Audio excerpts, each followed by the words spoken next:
In this video, you'll learn how to change the Teamspace name on Notion. By following these steps, you will be able to personalize your workspace for better organization and clarity. To begin, open your Notion application or website. Make sure you are logged into your account. Once you are on the main interface, locate your profile space. You can find this in the left sidebar, typically at the top of the navigation panel. Next, click on the profile space.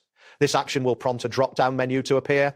From this menu, select Settings. This will take you to the Settings interface, where various account options are available. After that, click on the Account tab. This section contains your account details and preferences. Look for the option labeled Teamspaces and click on it. This will direct you to the Teamspaces management screen where you can view all your existing Teamspaces. Once on the Teamspaces page, find and click on Teamspace settings.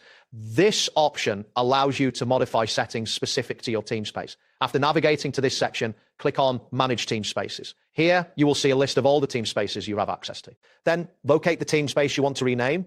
Click on the three dots next to the Teamspace name. A context menu will appear with several options. Select Teamspace Settings from this menu to access the settings for that specific Teamspace. Now, proceed to click on the General tab within the Teamspace settings. This area contains various settings related to the Teamspace, including its name. Find the header where the current Teamspace name is displayed. At this point, you can change the name directly in the header, delete the existing name and type in your desired new name. Ensure that the new name accurately reflects the purpose of the Teamspace for clarity among team members. After entering the new name, click on the Close button to save your changes. This action will confirm the new name. Finally, click on any blank space within the interface to exit the editing mode and finalize your changes. That wraps up today's guide. Thanks for watching and catch you in the next tutorial.